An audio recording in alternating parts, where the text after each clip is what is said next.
edition of World Today, where we'll talk about Free the Vaccine campaign going global and finding a voice at the WTO also. The G7 reprimanded Russia and China and also spoke about affordable vaccine to the world.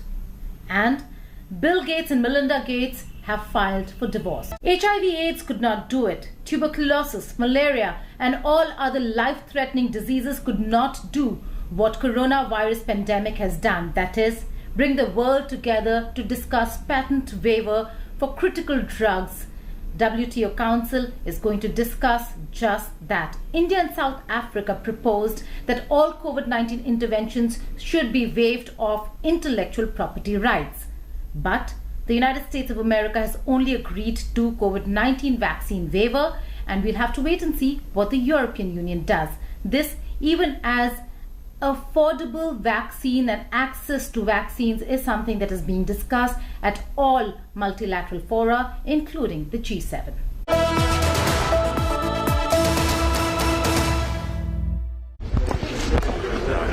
India was an invitee to the powerful G7 meet in London. One of the big items on the G7 agenda was the waiver of COVID vaccine intellectual rights. Ironic then that the meeting in London was itself hit by COVID-19 scare after two delegation members from India tested positive. We also discussed... The entire Indian delegation went into self-quarantine, after which the foreign minister attended the session. Discussions with others who had similar issues.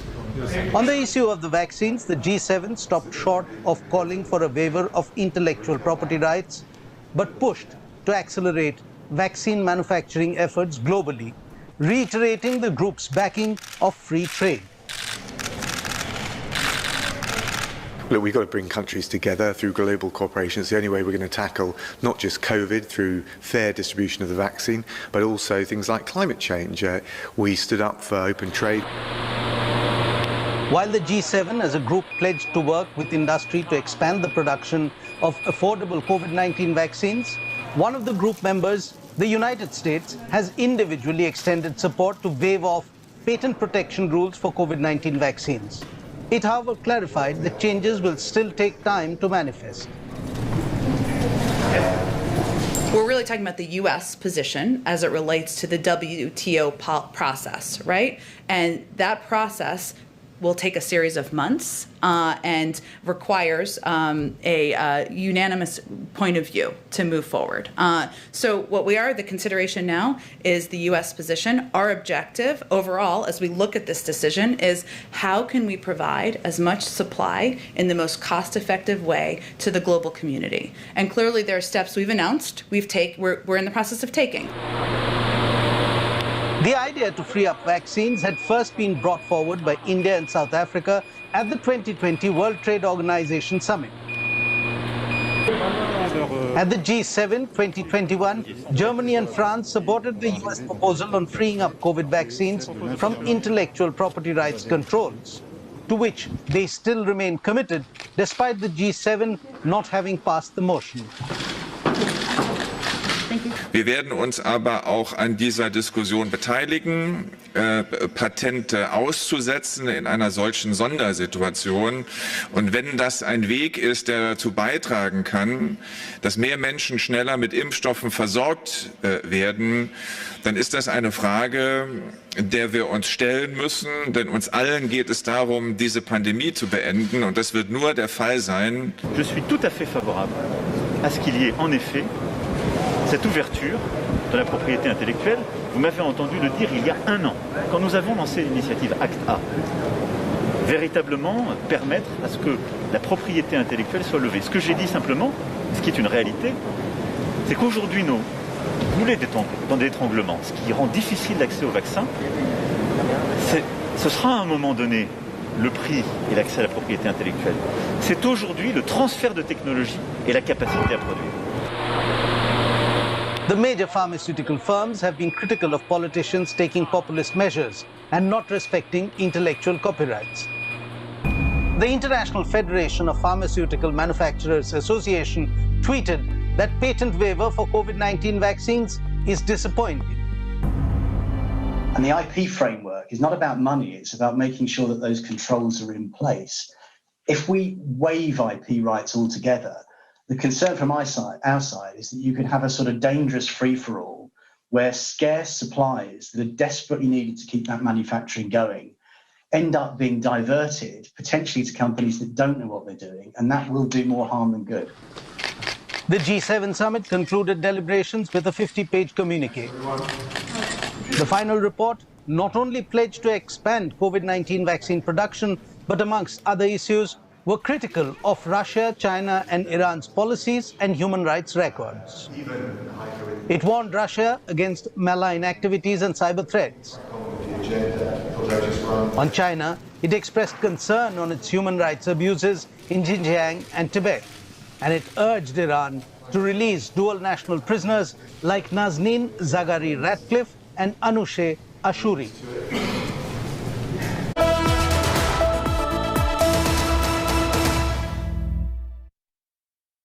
The coronavirus pandemic is teaching the world a lot in terms of cooperating with each other, in terms of ensuring that they're there for each other, but more importantly, and most importantly, how to be a part of and ensure that others also get and benefit out of important critical vaccines and drugs. I'm being joined by Switzerland's ambassador to India, Ambassador Dr. Ralf Heckner. Dr. Heckner, many thanks for joining us here on India Today. Let me begin by asking you about the Free the Vaccine campaign. Across the world now, people have started realizing the importance of waivers of patents to critical drugs. And WTO certainly is going to discuss that. Being in Geneva, being the headquarters being in Geneva, we'd like to know what Switzerland really thinks about critical drugs being allowed and being given access to all. Yeah, thank you, Geeta, for having me here. Yes, the United States of America changed its position. We have a new situation, and that means that the Swiss government will look now into this new situation and assess its position. I'm aware that this is being done now in Bern. I think at this point we have to wait and see what the Swiss government's decision will be now based on this new situation. But Switzerland is also part of COVAX, and COVAX is an international alliance with the objective to get the vaccine to those countries that are financially not that much in a position to buy vaccines. So this shows that Switzerland has a clear interest in getting the vaccine out to the global population. And when it comes to the Swiss businesses, you might be aware that 2 Swiss pharma businesses are producing vaccines. One is producing Moderna, now a capacity of 300 million doses per year. That capacity should be doubled by the end of the year to 600 million doses. And another Swiss pharma business is building a facility in order to produce Pfizer-BioNTech vaccines. Well, we will talk about the fact that this is an important part of cooperation between India and Switzerland. Having said that, very specifically, if I could just speak on the vaccines and patents itself. There are many outbreaks that the world has seen, be it AIDS, malaria, tuberculosis. But the world really can come together to allowing access to vaccines and the research that goes behind making that vaccine. This time around, the conversation certainly has changed. I think important is really that we get the vaccines out to the people. Now, how that is being done is definitely one of the major questions that are being discussed in Geneva at the WTO. As I said, let's have a look and wait what the different states will come up with as a position. Is it time to also look at alternative supply chains to ensure that in pandemics such as this one, the entire world is not dependent on only a few countries, particularly China? Well, I think the businesses and the governments have always been assessing their supply chains. The pandemic definitely showed us that there might be some issues because of the different stages of the COVID situation in different countries and continents. I think this is an ongoing process, but what is needed, I think, and that is something that we see, that is international cooperation. International cooperation, government to government, but also private sector to private sector. And that is what we have been seeing over the last year. Also, the science community that has been working together. So, supply chain, that is important, but even more importantly is a huge global effort to work together in partnership. And I think that is something that we should positively take out of this COVID crisis, the fact that science, private sector, governments, international organizations have been working together to produce and distribute the vaccine and other items that are of importance. Well, taking away from this interview, the biggest message that comes is global cooperation is the need of the hour. Ambassador Heckner, many thanks for joining us here on India Today. Iran continues to hope to find a way to get the Biden administration to join the Iran nuclear deal of 2015. This even as the United States of America is going to have to do a tightrope walk, given that it does not want to antagonize its own Gulf Arab allies. This is what lies ahead in the talks on Iran in Vienna. Talks at Vienna have entered the fourth round. While Tehran has been indicating a favorable outcome of the talks, the US still remains hesitant.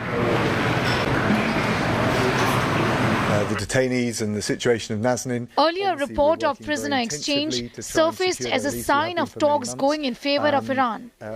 Both the US and the UK denied it. Citizens in Iran. First, this is something that we raise at every opportunity. I have no higher priority than bringing arbitrarily detained Americans, American hostages, home to the United States, and that's across the board. And as Dominic said, the reports coming out of Tehran are not accurate. We are very closely engaged ourselves on this issue and will remain so. Iran too officially refuted the report. زندانیان یک موضوع انسانی بوده و هست که همواره در دستور کار جمهوری اسلامی ایران بوده، جدا از تمامی گفتگوها و مسیرهای دیگه‌ای که در حوزه برجام یا موضوعات مرتبط بوده این موضوع پیگیری شده. همیشه طرح‌ها و ایده‌های مطرح بوده، همچنان در دست پیگیری هست. این گزارش‌ها از منابع آگاه تایید نمیشه. It is a tightrope walk for the Biden administration to return to the Joint Comprehensive Plan of Action, or JCPOA, that Trump withdrew from in 2015.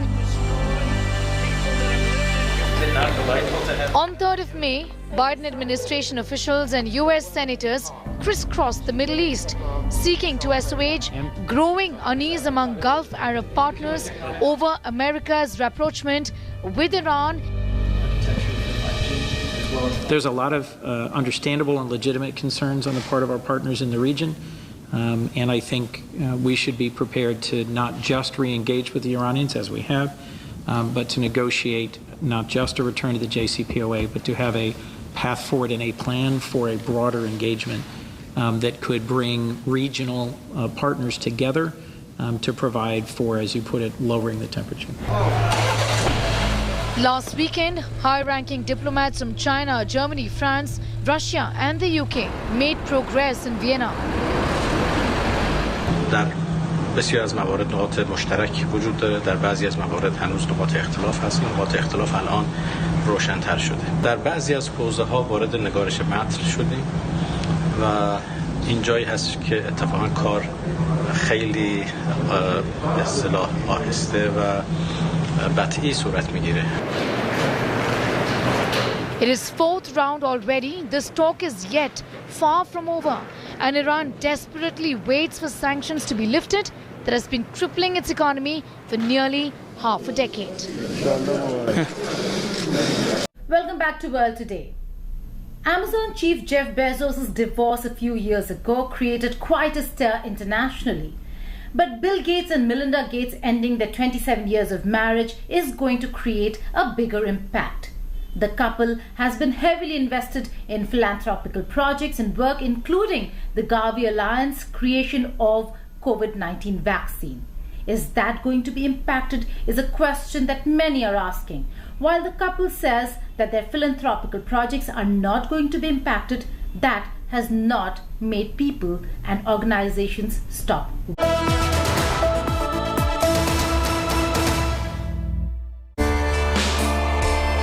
Microsoft co-founder Bill Gates and his wife of 27 years, Melinda Gates, posted a joint statement on social media on 3rd May saying that they have decided to end their marriage after a great deal of thought. The statement added that the two no longer believed they could grow together as a couple. Together, the Gates couple launched the world charitable foundation Bill and Melinda Gates Foundation. In their statement, they assured to continue to work together in future for the foundation and that it would remain unaffected by their divorce. But there is fear among different organizations benefiting from the Gates Foundation. Effectivement, dans notre institut ici, donc, nous bénéficions de financements venant d'horizons divers, dont un de la fondation Bill and Melinda Gates, pour investiguer un certain nombre d'aspects du paludisme et du Covid. C'est un financement de 18 mois qui a commencé en février de l'année passée. Bon, c'est vrai que la nouvelle, quand on l'a prise ce matin, on est un peu perplexe. Certainement, on s'est dit à court terme, ça n'affectera pas notre programme, qui est très court. Mais à long terme, la recherche de façon générale, je pense que ça risque d'affecter parce que je sais que Bill et Melinda Gates contribuent énormément, de façon directe ou indirecte, à plusieurs projets de recherche que nous conduisons. Even though they are going to be separated, the issue of the foundation is not going to be affected. We know people, a lot of people will say those things, but once the divorce come through, definitely there will be casualties or victims in the process. And those victims would be the children of Africa, where the Gates family committed to do something in terms of their schools like ours. Launched in 2000, the Gates Foundation currently has over $51 billion in assets, according to a tax filing cited by CNBC. In March 2020, Bill Gates stepped down from the board of Microsoft that he co-founded with his school friend Paul Allen in 1975 to focus on philanthropy. A Harvard dropout, Bill Gates owned 49% of Microsoft at its initial public offering in 1986. It made him an instant multimillionaire. With Microsoft's explosive growth, he soon became the world's richest person. Bill Gates met Melinda when she began working at Microsoft as a product manager in 1987. Melinda, in her memoir, shared how she won Gates' heart after meeting at a work dinner, sharing a mutual love of puzzles and beating him at a maths game. 7 years later, they married in Hawaii. Published in 2019, The Moment of Lift chronicles Melinda Gates' story from childhood, life, and private struggles as the wife of a public icon and stay-at-home mom with 3 kids. Both issues that we're talking about, both this unpaid work that happens at home, so time and also energy, when you think of those as societal issues and what needs to happen, you really have to take a long-term view if you're going to change them. The 65-year-old multi-billionaire Bill Gates is worth $144.2 billion according to the Bloomberg Billionaires Index. 56-year-old Melinda French Gates recently started an investment and incubation company, Pivotal Ventures, to advance social progress in the US. Their separation is expected to involve a wealth transfer on a scale that's only been seen in a few. Bill Gates' biggest asset is Cascade Investment, which he created with the proceeds of Microsoft stock sales and dividends. Soon after the announcement of their divorce, Cascade Investment transferred stocks in two of Mexico's largest companies to Melinda French Gates, bringing the total amount she's received in the past few days to more than $2 billion. The Bill and Melinda Gates Foundation has become one of the most powerful and influential forces in global public health over the past 2 decades to bring a business approach to combating poverty and disease. In 2010, Bill Gates and Warren Buffett launched the Giving Pledge initiative, which encouraged the rich to donate at least 50% of their wealth to charitable causes, including Gates Foundation. More than 200 prominent people have met the pledge to date. Time to look at some other stories from across the world in World at a Glance. On 6 May, the former president of Maldives, Mohammad Nasheed, was wounded in an explosion outside his home. Photos circulated on social media showed a ripped-up motorcycle at the scene. No suspects were identified, neither did any group claim responsibility for the blast. Officials said that 53-year-old Nasheed's injuries were not life-threatening and he is recovering. He is the first democratically elected president of the Maldives from 2008 to 2012. Currently, he is a parliament speaker. On 5th May, as the deadline to form the government ended unsuccessfully for Benjamin Netanyahu, Israel's president tapped opposition leader Yair Lapid to form a new government.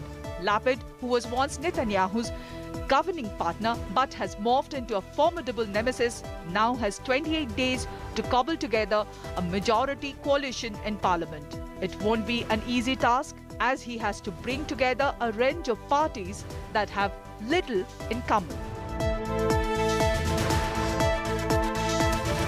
Russia has authorized the one-shot Sputnik Light version of its COVID-19 vaccine for use. Developed by Moscow's Gamaleya Institute, the slimmed-down vaccine, which the RDIF said is 79.4% effective against COVID-19 and costs under $10 a dose, has been earmarked for export and could increase the number of people with partial immunity. That's all in this edition of World Today. We will come back with a lot more next week, but for now, it's time to slip into a short break. On the other side, news and updates will continue.